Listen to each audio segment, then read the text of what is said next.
بسم اللہ الرحمن الرحیم اعوذ باللہ من الشیطان الرجیم بسم اللہ الرحمن الرحیم الحمدللہ رب العالمین والصلاة والسلام علی اشرف الانبیاء والمرسلین سیدنا و نبینا محمد وآلہ وصحابہ المنتجبین اما بعد۔ معزز طلاب عزیز، السلام علیکم ورحمۃ اللہ وبرکاتہ۔ کتاب مبادئ نحو جلد نمبر 4 کا درس نمبر 79 لے کر آپ کی خدمت میں حاضر ہوں۔ اس درس کا عنوان منصوبات میں مصدر ہے۔ مصدر وہ عامل ہے جو ساتواں عامل ہے جو مفعول کو نصب دے دیتا ہے۔ تو اس میں ہماری سب سے پہلی یہی سوال ہوگی کہ متى يعمل المصدر عمل فعله، یعنی یہ مصدر کس وقت اپنے فعل جیسا عمل کرتا ہے، یہ سوال ہے۔ تو اس سوال کے جواب یہ دیتے ہیں کہ مصدر جو ہے اپنے فعل جیسا عمل کرتا ہے، یہ اس وقت کرتا ہے کہ جب صحیح ہو اس مصدر کے جگہ میں فعل ان کے ساتھ مقرون ہو کر تقدیر میں رہ سکے۔ اگر ان کے ساتھ یا مائع مصدریہ کے ساتھ یا ان مصدریہ کے ساتھ اگر فعل اس مصدر کے جگہ میں تقدیر میں ہو اور معنی صحیح ہو تو اس وقت یہ جو ہے ان عمل کرے گا فعل جیسا، اپنا فعل جیسا عمل کرتا ہے، یعنی فاعل کو رفع مفعول کو نصب دیتا ہے۔ اسی طریقے سے یہ بھی وہی عمل کرے گا۔ جیسے کہتے ہیں کہ یعمل المصدر عمل فعلہ متى، اس وقت یہ عمل صحیح ہے صح تقدیرہ بالفعل المقترن بان او مع المصدریتین، جب صحیح ہو فعل جو ہے مقرون ہو ان کے ساتھ یا مائع کے ساتھ جو کہ دونوں مصدریہ ہیں، ان کے ساتھ مقرون ہو کر وہ تقدیر میں رہنا صحیح ہو۔ جیسے عجبت من ضربک زیدن، اس مثال میں یہاں پر ہماری شاید مثال ضربک زیدن میں ہے، یہ ضرب اضافہ ہوا ہے کاہ کی طرف جو کہ اس ضرب کا فاعل ہے، اور یہ لفظ مجرور ہے لیکن محل میں یہ مرفوع ہے، اور زیدن ضرب کے لیے مفعول ہے۔ تو یہ اس وقت یہ عمل یہ ضرب کرے گا، فاعل کو رفع کو جو ہے اضافہ ہو کر حکم مجرور اور محل میں اس کے لیے فاعل ہوگا اور مفعول جو ہے منصوب ہو کر ذکر ہوگا کہ جب یہ جو ہے اس کے جگہ میں ان اور مائع مصدریہ تقدیر میں رہنا صحیح ہو۔ اب اس فائدے کے اندر جو ہے کچھ فوائد بیان کرتے ہیں، بڑے اہم فوائد ہیں۔ ان فوائد میں سے پہلا فائدہ یہی اسی سلسلے میں ہی بیان کرتے ہیں کہ اگر جو ہے آپ اس مصدر سے ماضی کا یا استقبال کا ارادہ کریں، اگر ماضی کا ارادہ کرے یا استقبال کا ارادہ کرے تو اس وقت ان کو تقدیر میں رکھیں گے، ان کو فعل کے ساتھ تقدیر میں رکھیں گے۔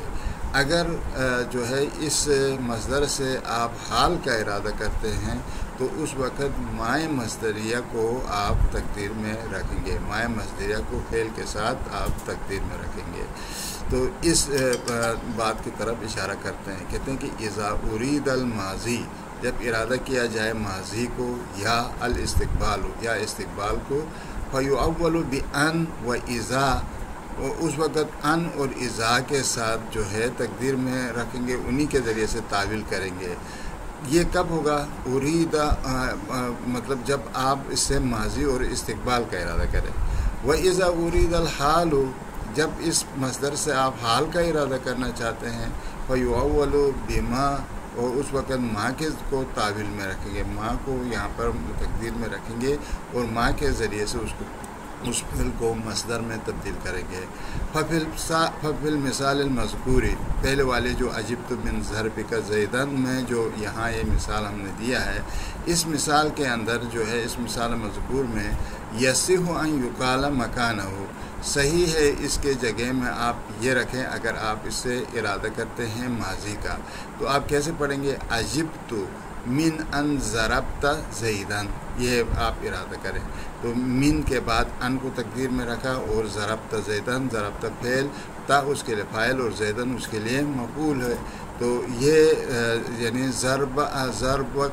من ضربک زیدن کے معنی میں ہوگا۔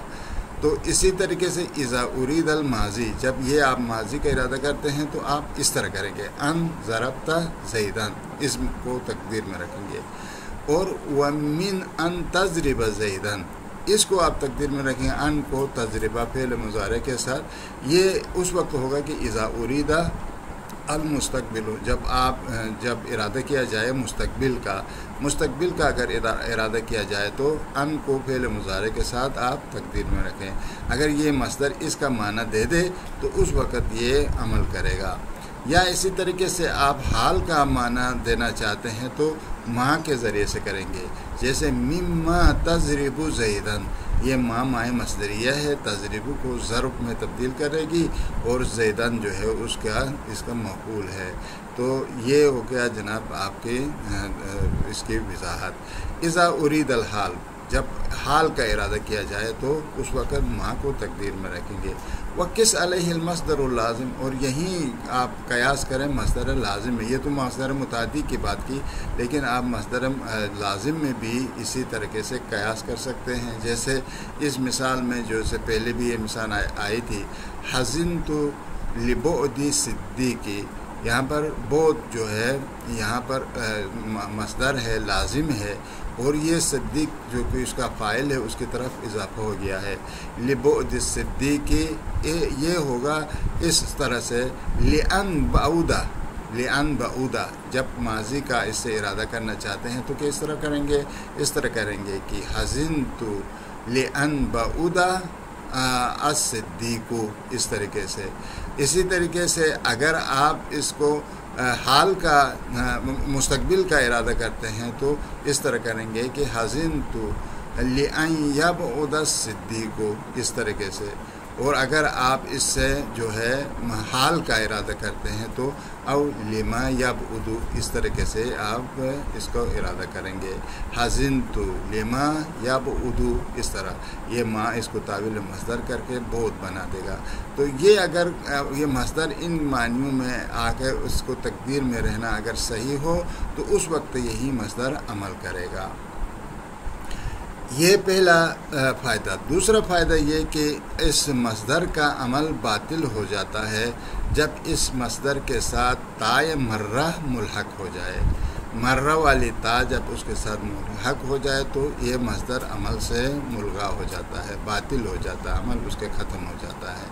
تو جیسے مثال دیتا ہے یبطلو عمل المصدری، مصدر کا عمل باطل ہوتا ہے کب؟ اذا لحقت ہو التاء، جب اس کے ساتھ تا ملحق ہو، جو تا الدالت علی المرۃ، جو مرہ کے اوپر دلالت کرتی ہے، وہ تا اس کے ساتھ ملحق ہو۔ کیوں؟ لأنہ لا یصح فیہ التقدیر المذکور، چونکہ یہ تا ہوتے ہوئے اس تقدیر مذکور صحیح نہیں ہوتا ہے۔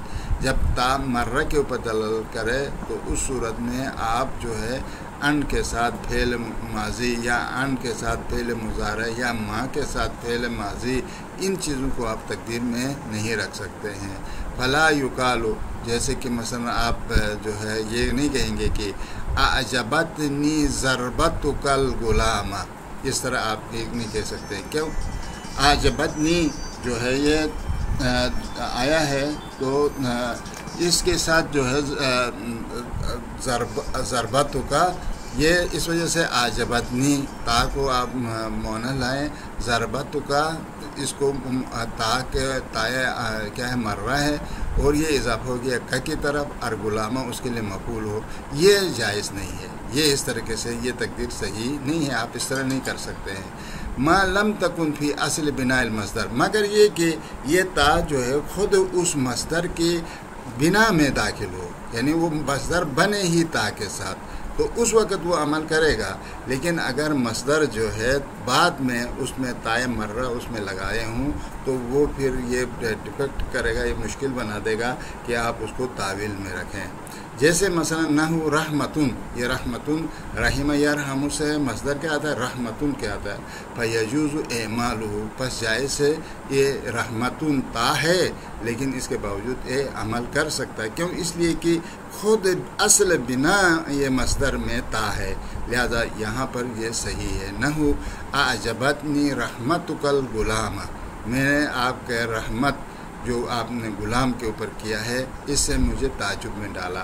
تو رحمت کا دیکھو یہ تا ہے، یہ تا اصل مصدر میں ہے، خود مصدر کی بنا اس طرح ہے، لہذا یہ عمل کرے گا کا اس کے لیے فاعل ہے، لفظاً مجرور ہے، محلاً مرفوع ہے، اور الغلام اس کے لیے مفعول ہے۔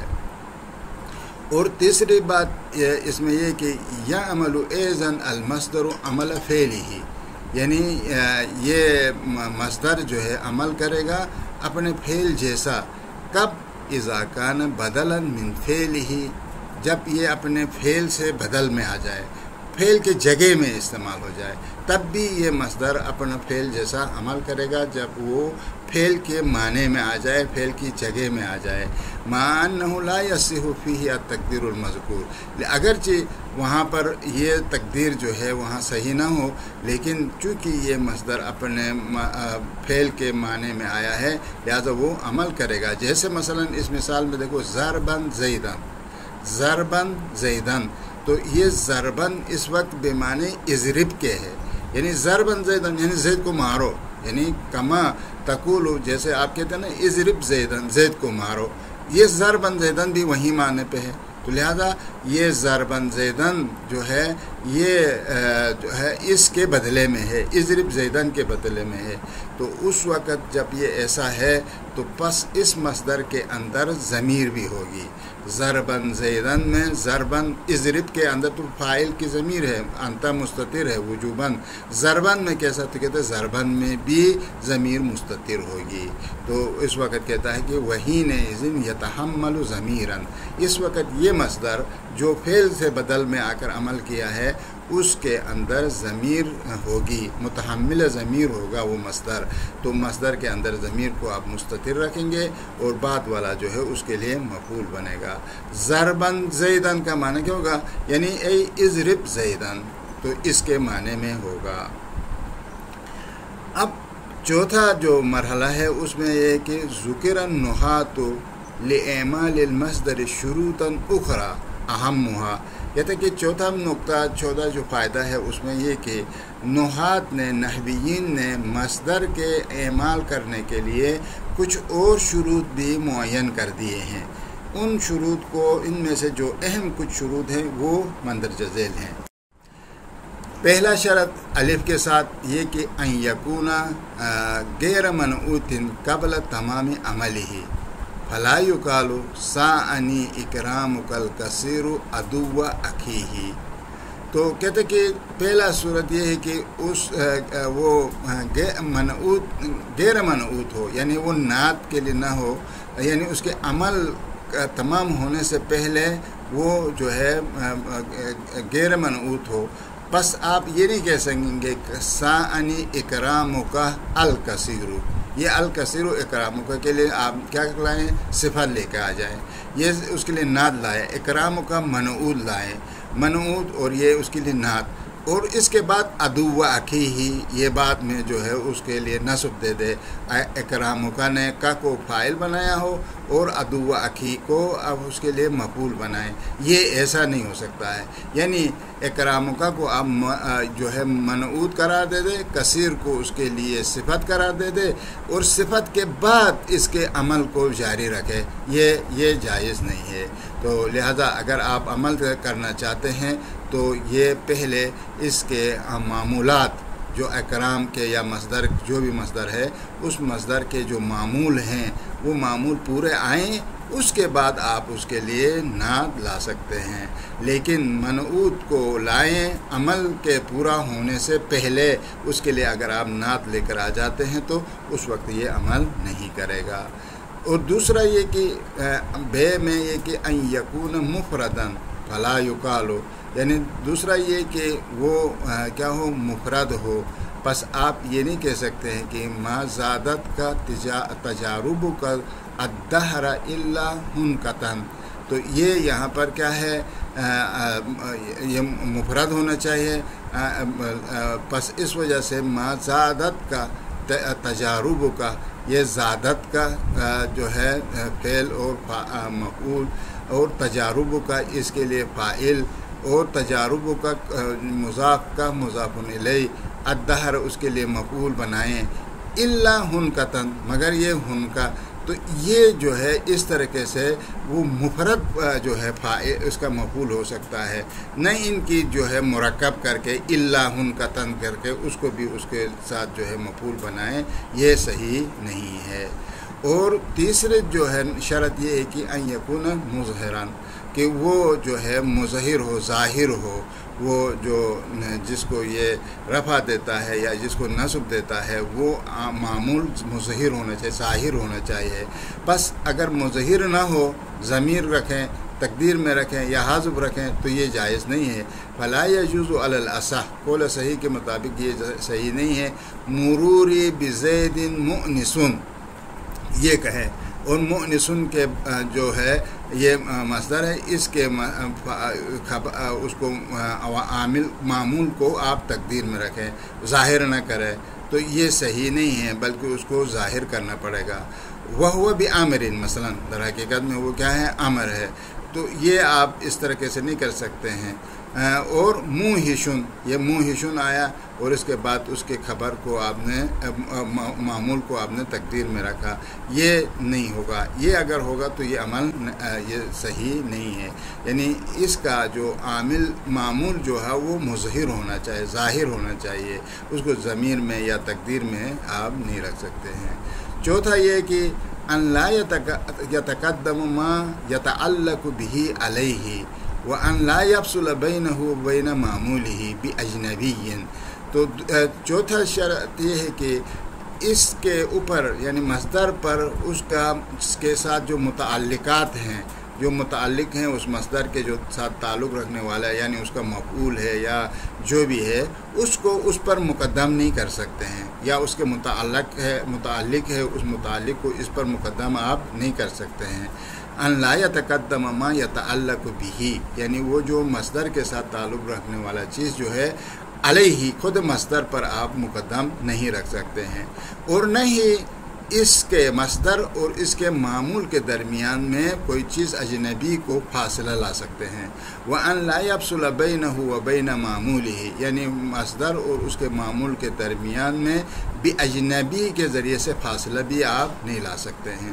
پس فَلَا يُقَالُ، آپ یہ نہیں کہیں گے کہ أَعْجَبَنِي امرن ضرب زیدن، دیکھو یہاں پر امرن چونکہ ضرب کے متعلق ہے، امر کا مفعول ہے، اس کو آپ نے مقدم کر دیا، ضرب پر مقدم کر دیا، یہ جائز نہیں ہے، بلکہ یہ اگر مفعول ہے تو بعد میں آنا چاہیے، یعنی اس طرح پڑھے اعجبنی ضرب زیدن امرن، اس طرح آ جائے، نہ ان کی امرن کو ضرب پر مقدم کر کے لائے۔ فعل میں یہ جائز ہے لیکن مصدر میں یہ جائز نہیں ہے۔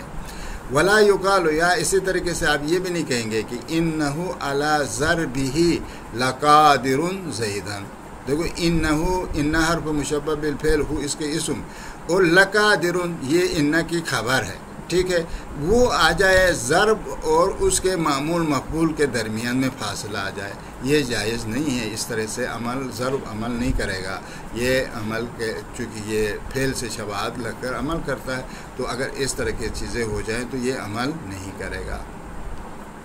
اما کہتا ہے وَإِذَا كَانَ الْمَعْمُولُ ظَرْفًا جاز ذَلِكَ، البتہ اگر یہ معمول اس مصدر کا جو معمول ہے وہ اگر حرف ظرف ہو یا جار و مجرور ہو تو ایسے صورت میں اس کا مقدم کرنا جائز ہے، اور اسی طریقے سے اس کو فاصلہ لانا بھی کیا ہے؟ جائز ہے۔